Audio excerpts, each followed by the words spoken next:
What is going on, everyone? Platinum Beast coming at you with yet another video. Today we're going to be discussing none other than the infamous Platinum Eagle. Okay, we're going to be talking about it a little bit. We're going to be discussing some of its history, some of its potential future as far as the US Mint is concerned, some of the ideas I have about this coin, whether it's worth stacking, all of that good stuff. And we're going to go over to the screen cam to take a look at some information and things like that. So without further ado, let's get into it.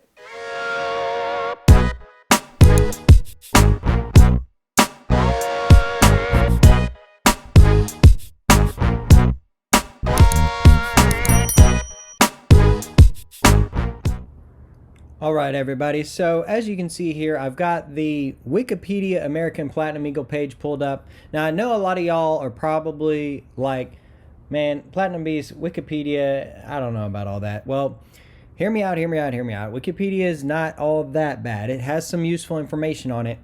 And I want to show y'all some particularly useful information and something that is very interesting about the American Platinum Eagle that you might have either not known of or not realized about this coin and what makes it different than silver and gold as far as the US Mint is concerned. Because as y'all know, they mint all four precious metal coins. However, the Platinum Eagle has an interesting history behind it. So let's dive in. Right off the bat, we can see that the first Platinum American Eagle was minted in 1997, and you know the Gold Eagle and the Silver Eagle are a bit older than that. So it took them a while to jump on the Platinum train. However, they did ultimately jump on it, and they've been minting them ever since. Now, y'all also might know that the denominations have changed over time as well. As we can see here, they used to have a 1/10, a 1/4, a 1/2, and a 1 ounce coin. Now, my guess is when the spot price went down, demand went down, and so they weren't selling as much of the fractional stuff, and they just decided to go with just the 1 ounce. Just like how they don't make fractional silver coins, they decided, platinum's not that valuable, it's not that high in demand, we're going to cut out the fractional stuff, which actually sent the price of the fractional stuff through the roof. If you want to get fractional eagles, you're going to pay through the actual nose. So, with that being said, that's one interesting tidbit about the American Platinum Eagle that you might not have known about.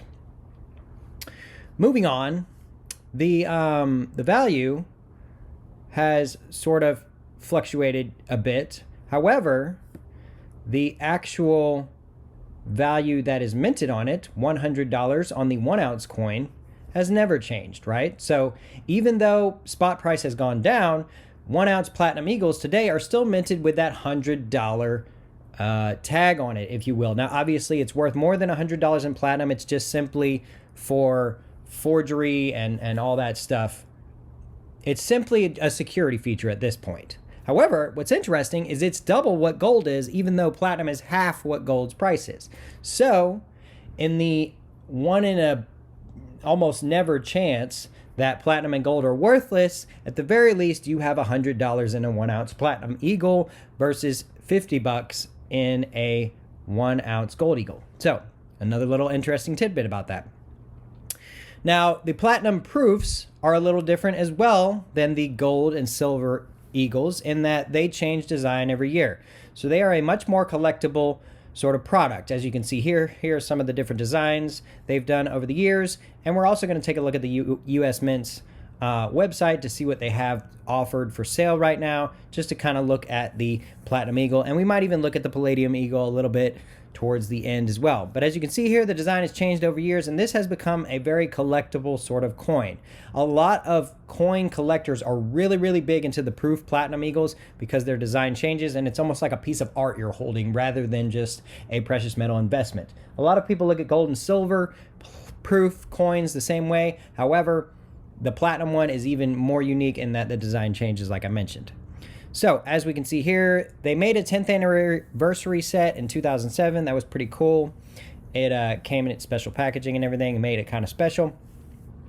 However, moving down here, there's something really in particular that I want to point out to y'all, and that is the mintage figures, okay? It's not necessarily the mintage figures and the numbers. Obviously, one coin's going to be more rare than the other. As you can see here, these numbers go all the way up to 2021, and it looks like just right off the bat, the best year to find is about 2006, with a mintage of about 6,000 coins in the 1 ounce category. Now, the fractionals change over years as well, so different years for different sizes and yada, yada, yada. But there's one in particular point I want to show y'all, and that is this, okay? I always realized this, but I had never talked about it that much on my channel, and maybe you hadn't even realized it, right? But the bullion Platinum Eagles I'm quoting from this page were not issued from 2009 to 2013. And if we take a look at our chart, we can see here, yep, there's 2008, and then it skips a bunch of years, and then it's 2014. So there was a gap, right? 09 to 13. Now, as far as I know, gold and silver have never had that happen, right? Even during year 20, that never happened, right? They still minted silver and gold, and I think, yeah, even Platinum Eagles. So something must have occurred here that caused them to take a gap, so to speak. 2009, that's right at the start of the downturn of the economy. Perhaps nobody was buying platinum, I don't know. However, the rest of this says, similarly in 2015, due to an insufficient quantity of blanks, no bullion Platinum Eagles were issued. That is also interesting in that if you go down further in the years, you see 2014, yep, and then 2016, huh? So those 2 years, there's a gap, all right? So for some reason, the U.S. Mint does not put a priority on Platinum Eagles whatsoever. They have decided to continue to mint the 1 ounce version for years and years and years.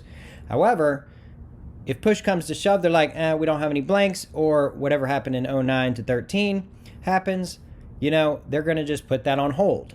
So in my opinion, that kind of puts a little bit more emphasis on buying Platinum Eagles.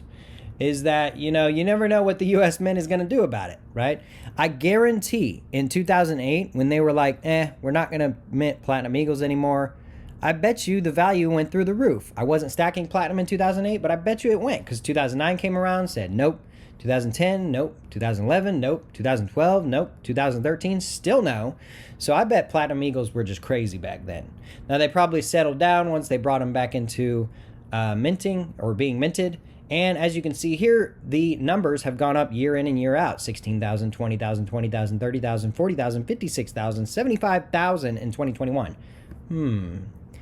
Could be that demand is going up and they see that. And they mint more and more and more. And they just continue minting them each and every year. And the demand goes up. It's pretty interesting for all the platinum naysayers out there.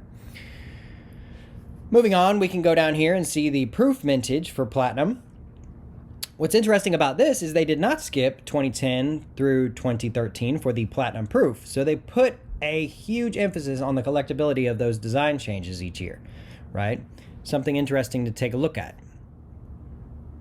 All right, so if we take a look over here on usmint.gov's website, we can come here and we can go to shop and we can go to coins and we can take a look at the platinum coin offerings.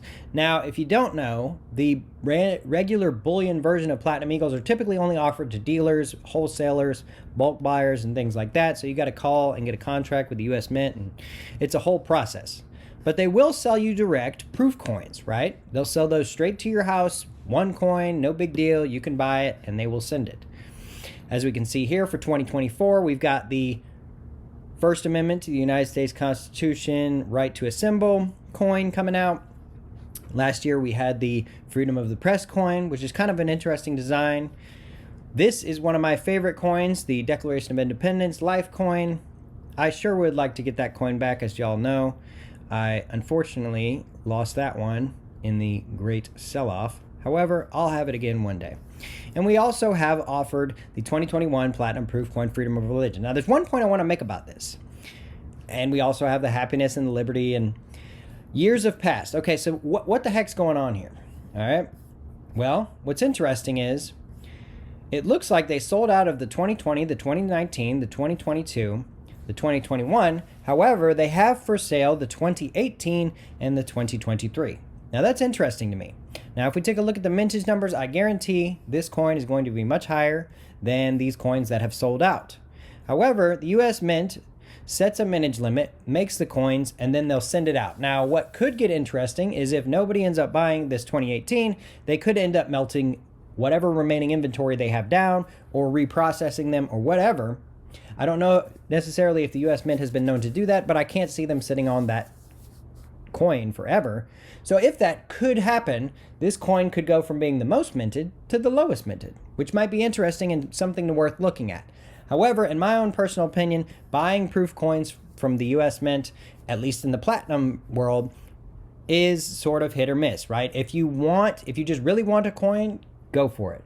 However, if you like the design, but you're like, I can wait, or I can hold off, or I don't really need it, you could find it at another dealer secondhand for a much better price. I've found in my experience that is the best way to go about getting the proofs, is just wait until some secondhand dealer has it, where someone sold grandma or grandpa's coin collection, and pick it up from there, right? Because typically they're going to do a much better premium, because the US Mint sells this stuff at exorbitant premiums. 50% over spot is just too high.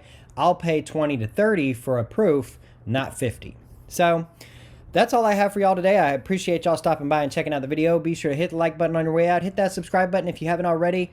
And until next time, we'll see y'all.